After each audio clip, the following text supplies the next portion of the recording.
السلام علیکم ورحمۃ اللہ وبرکاتہ۔ یہ ایک کتاب ہے اصحاب الرسول و اہل بیت کے درمیان یگانگت اور محبتیں۔ اس کی تالیف ابو مسعود عبد الجبار سلفی نے کی ہے۔ اس کی تقدیم آج ہم پڑھتے ہیں، جو کہ مفسر قرآن حافظ صلاح الدین یوسف انہوں نے کی ہے۔ وہ کہتے ہیں کہ اہل سنت اور اہل تشیع کے درمیان عقائد و اعمال کا اختلاف یقیناً دونوں فرقوں کے درمیان بعد کا سبب ہے، تاہم اس کے علاوہ بعض تاریخی واقعات ایسے بھی ہیں جو بے بنیاد ہیں، لیکن انہیں پروپیگنڈا کے ذریعے سے عام کر دیا گیا ہے، جس سے بعد اور بیگانگی کی خلیج مزید وسیع ہوئی ہے اور نفرت کی دیواریں مزید مستحکم ہوئی ہیں اور دلوں کے انقباض میں اضافہ ہوا ہے، یعنی ڈٹیچمنٹس بڑھی ہے۔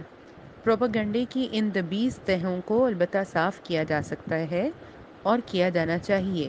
یہ یقیناً ایک دینی خدمت بھی ہے، وقت کی ضرورت بھی اور حالات کا تقاضا بھی۔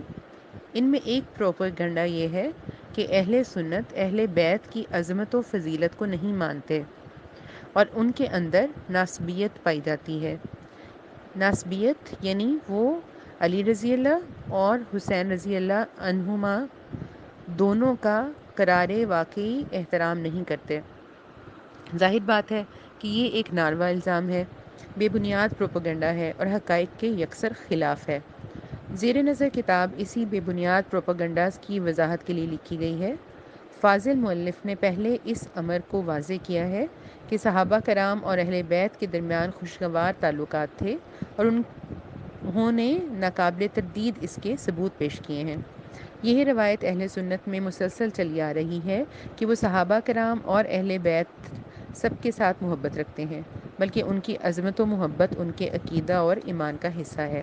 اس کتاب میں اہل بیت کے مفہوم کو بھی واضح کیا جائے گا، جس سے یہ بات سمجھی جائے گی کہ تمام اہل بیت کو پورے طور پر ماننے والے بھی صرف اہل سنت ہی ہیں، ورنہ شیعہ حضرات تو ازواج مطہرات کو اہل بیت میں شامل ہی نہیں کرتے، حالانکہ خود قرآن کریم نے انہیں اہل بیت قرار دیا ہے۔ اہل سنت دونوں کو اہل بیت تسلیم کرتے ہیں اور دونوں کو یکساں قدر و احترام کا مستحق سمجھتے ہیں۔ اسی طرح ناسبیت کیا ہے اور اہل سنت کو ناسبی قرار دینا کہاں تک صحیح ہے؟ فاضل مؤلف نے اس نقطے پر بھی مدلل گفتگو کی ہے اور بتلایا ہے کہ اہل سنت دیگر صحابہ کرام کی طرح علی رضی اللہ اور حسین رضی اللہ اور دیگر اہل بیت سب کی عزت کرتے ہیں اور وہ ان میں سے کسی کی بھی تنقیص و توہین کو جائز نہیں سمجھتے، کسی کے بھی مقام میں کوئی کمی نہیں کرتے، اس لیے ناسبیت سے ان کا کوئی تعلق نہیں۔ اللہ تعالیٰ فاضل مؤلف کی اس کاوش کو قبول فرمائے اور اسے غلط فہمیوں کے ازالے اور دونوں فرقوں کے درمیان قربت و ہم آہنگی کا ذریعہ بنائے۔ ضرورت ہے کہ اس کتاب کو زیادہ سے زیادہ لوگوں تک پہنچایا جائے تاکہ شکوک و شبہات دور ہوں اور حقیقت تک رسائی آسان ہو۔